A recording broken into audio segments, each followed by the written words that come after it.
pessoal, bem-vindos a mais um quadro do Fora da Curva. Hoje a gente vai falar sobre o papel da psicanálise em tempos de pandemia.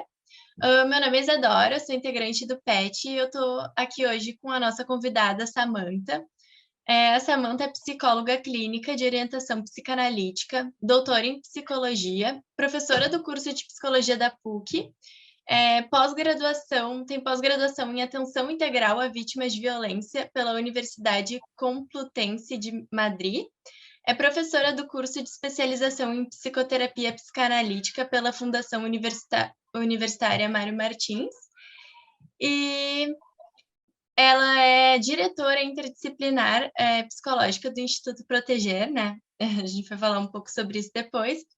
Mas então, Samantha, eu queria conversar assim contigo. A gente vive atualmente, né, nesse momento de pandemia causada pelo coronavírus, e essa condição ela tem produzido mudanças bastante decisivas, né, na vida de todos nós, fazendo com que a humanidade chegasse a uma necessidade de se reinventar. Então, eu queria te perguntar como isso se deu no campo da clínica psicanalítica, assim, quais foram os maiores desafios? Uhum. Obrigada pelo convite, Isadora, para estar aqui conversando com vocês, né? Olá a todos e a todas. Bom, o que eu vou te dizer? Se lá pelo final de 2019, né, me perguntassem sobre a utilização dessas novas tecnologias para atendimento online, eu confesso que eu seria um pouco resistente. Embora muitos psicanalistas e muitos psicoterapeutas de orientação psicanalítica já estivessem realizando atendimentos online, né? O nosso conselho já tinha autorizado, mas eu confesso, então, que particularmente eu tinha um pouquinho de resistência. A questão foi, né, que no início de 2020 veio a pandemia e em menos de um mês todos estávamos em casa e atendendo online. Todos psicanalistas, analistas e de qualquer outra abordagem teórica dentro, né, da psicoterapia. Então, algo que talvez fosse uma tendência e que a gente fosse um pouquinho mais devagar se tornou uma regra, né? Então, eu digo assim, os consultórios foram praticamente abandonados por quase um ano, né? E os atendimentos passaram a ser, então, desta forma online. Eu te diria assim, né, Isadora, ainda é uma questão um pouco experimental, né? Porque nós estamos descobrindo como é que tudo isso funciona na prática, né?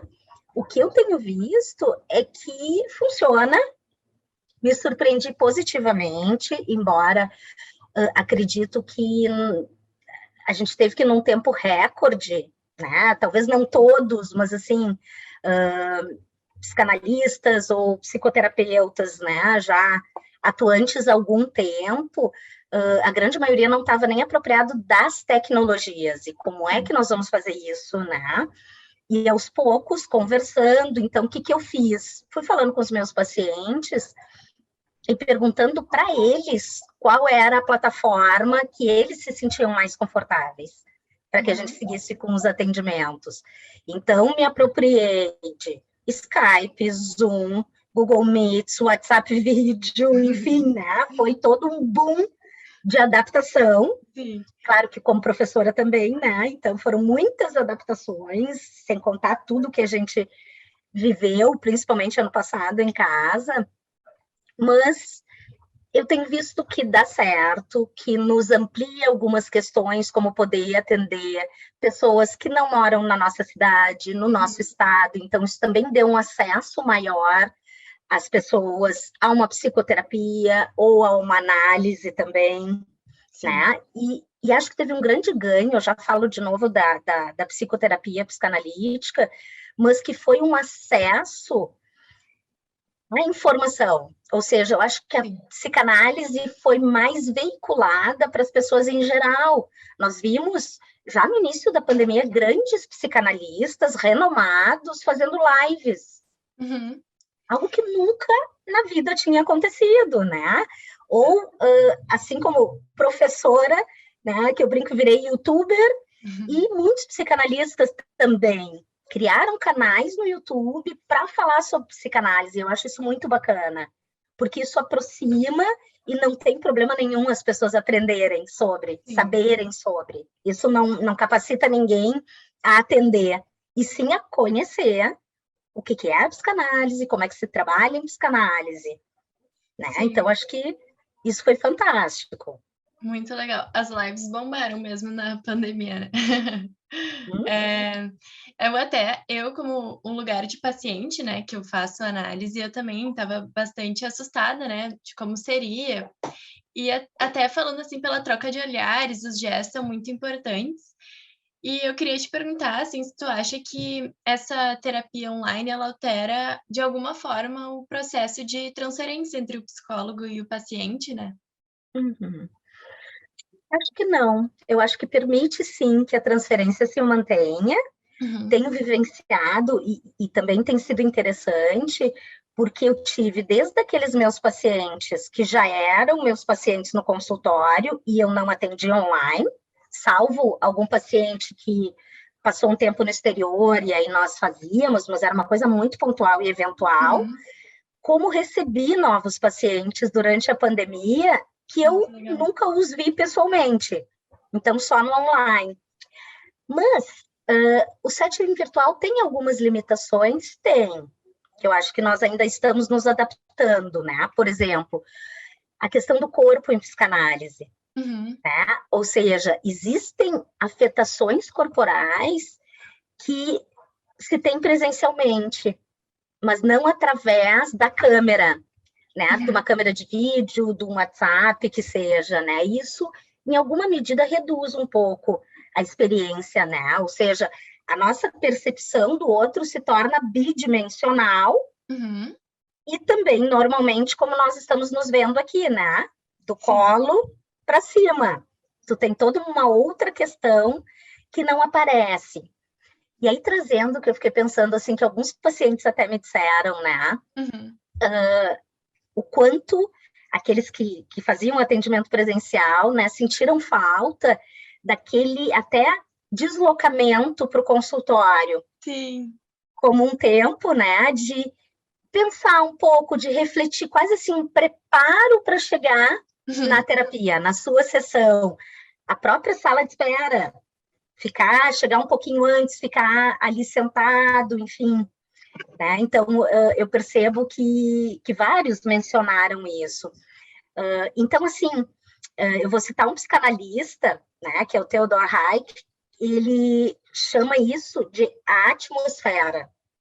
E o que é? Ele é pouco conhecido, mas essa atmosfera são os primeiros contatos que acontecem no início da sessão e ao final da sessão. O que eu também me dei conta, Isadora, principalmente nesses pacientes que chegaram agora na pandemia, já nesse modelo online.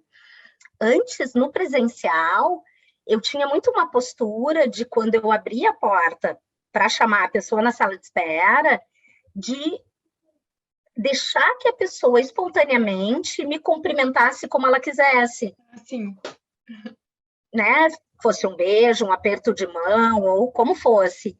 Isso agora não tem mais. Então, só para falar um pouquinho dessa questão do corpo, né? Dessa questão corporal que a gente agora não tem. Então, algumas perdas, talvez, ou ainda um pouquinho de resistência nesse processo de adaptação, também.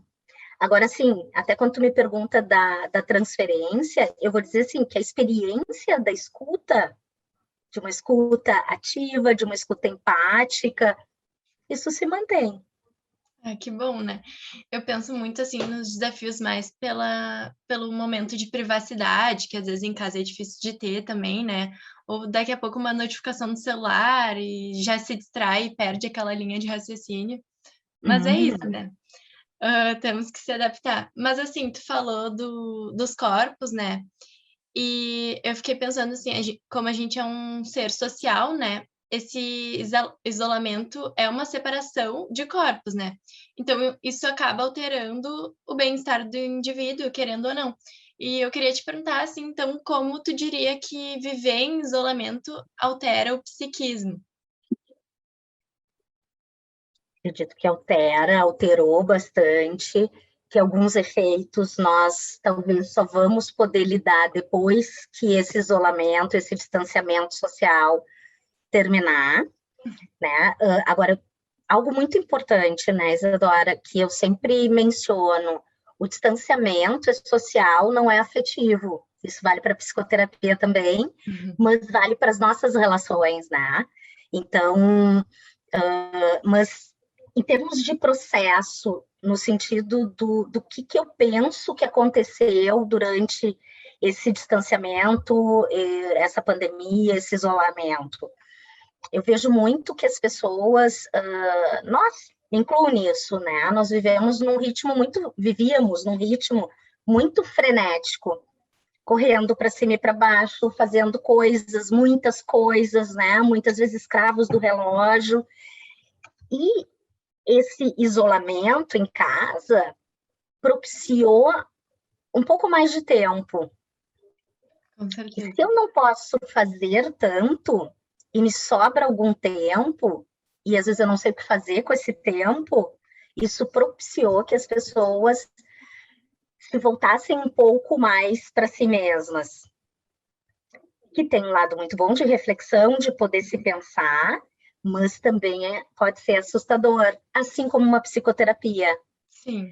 Né? Então, eu acho que esse olhar para si trouxe algumas reflexões, mas também soltou alguns monstros que estavam lá guardadinhos nessa loucura incessante do fazer, a gente não parava para pensar.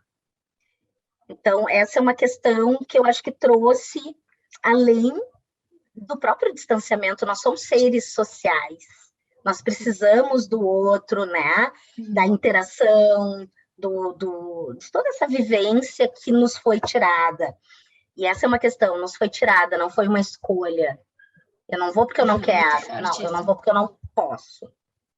Eu não devo, e mais, se eu for, eu me coloco em risco e eu coloco o outro em risco. Então, toda essa questão também trouxe um aumento de ansiedade, não se poder prever, não se poder planejar muito bem, sem saber até quando isso iria ou vai. Claro, agora temos a vacina, e muitos já, pelo menos com a primeira dose, se não já com a segunda, eu acho que trouxe também um pouquinho mais de tranquilidade. Mas o que é importante? Todos esses cuidados que a gente tem que ter e que nós tivemos que ter, também trouxeram alguns sintomas, vamos dizer assim, além da ansiedade, mas até um pouco fóbicos em algumas pessoas, de medo mesmo. Uhum. Né? E aí tem aquelas pessoas que tomam banho de álcool gel. Não basta usar álcool gel, e é o tempo inteiro. Então, né, eu vejo algumas crianças assim que estão com medo, porque né, o monstro estava lá fora, o monstro, o Covid, o vírus, e às vezes também eles não têm a dimensão disso. Sim, e reforçando também a importância, né, de continuar na terapia nesse momento. Eu acho, Ou de assim, iniciar uma terapia, né? sim, e foi todo um processo, né, a gente se adaptar à pandemia. Eu acho que vai ser agora todo um processo para desadaptar e voltar para a vida normal, né? Mas, enfim, assim, para finalizar, como eu tinha comentado, né, a Samantha é diretora interdisciplinar psicológica do Instituto Proteger. Eu queria te pedir, então, Samantha, será que tu poderia falar um pouquinho sobre a instituição? Com certeza, com muito prazer. Né? Então, o Instituto Proteger é uma associação sem fins lucrativos, né, que atua de forma interdisciplinar, então com profissionais de várias áreas, e isso é muito rico. E qual é a intenção, a missão do Instituto Proteger é promover o alcance ao direito de proteção integral à criança, ao adolescente e ao idoso, porque são os vulneráveis, né? E garantir, então, promover o conhecimento, o desenvolvimento social, né? E trabalhar em prol de políticas públicas no sentido de garantir essa proteção.